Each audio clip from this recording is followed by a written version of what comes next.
Hey guys, welcome back to my channel Purnima সাসফল blog. তো আমার আজকে শরীরটা ভালো নেই, সেই জন্য যাচ্ছি ডাক্তারের কাছে। আর ডাক্তারের কাছে যাওয়ার সময় একটুখানি ভিডিও করলাম তোমাদের জন্য। আমাদের ডাক্তার দেখানো হয়ে গেছে। ডাক্তার দেখিয়ে আমি বসে আছি বাইরে ওষুধ নেব বলে। ওষুধ 4টে পাওয়া গেছে, একটা ওষুধ পাওয়া যায়নি, সেই জন্য বাইরে আমি বসে আছি, অপেক্ষা করছি। আর তোমার দাদাভাই মেডিকেলে দাঁড়িয়ে আছে। আমি যেহেতু দাঁড়াতে পারছিলাম না, তাই এখানে আমি একটু বসে পড়লাম। শরীরটা ভীষণ খারাপ। ডাক্তার দেখানো হয়ে যাওয়ার পর আমরা চলে এসেছি ফোনের দোকানে। আমি একটা ফোন ভেঙে ফেলেছি, আর সেই ফোনটাই সারাতে দেওয়ার জন্য এসেছি আমরা এখানখানে। ফোনটা সারাতে 4,000 টাকা খরচা পড়বে শুনে আমার ভীষণ খারাপ লাগছে।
সো গাইজ, আমি বাড়িতে চলে এসেছি। আর তোমার দাদাভাই আমাকে একটা আইসক্রিম কিনে দিয়েছিল, চকলেট আইসক্রিম। আমি সেটা খেতে খুবই ভালোবাসি। আর আইসক্রিমটা খেতে খেতে আমি আসছিলাম, তো কমপ্লিট হয়নি, বাড়ি তো সামনে, সেই জন্য বাড়িতে এসে আমি খাচ্ছি।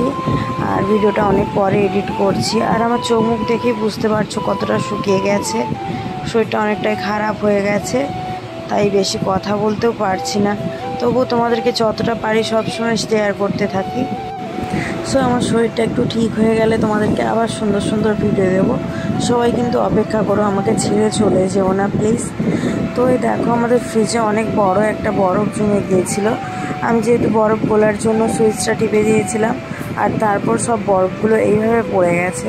তো ভাবলাম তোমাদের সঙ্গে একটু শেয়ার করে দিই। কেমন লাগলো অবশ্যই কমেন্ট করে জানিও। তো গাইজ, আজকের ভিডিওটা বেশি বড় করছি না, ভিডিওটা এখানে এন্ড করছি। সবাইকে অনেক ধন্যবাদ আমার পাশে থাকার জন্য, আমার ভিডিওগুলো দেখার জন্য। এভাবে পাশে থেকেও আমাকে সাপোর্ট করো প্লিজ। তো চলো, শরীরের অবস্থা খুব একটা ভালো নেই, ভিডিওটা এখানে এন্ড করছি।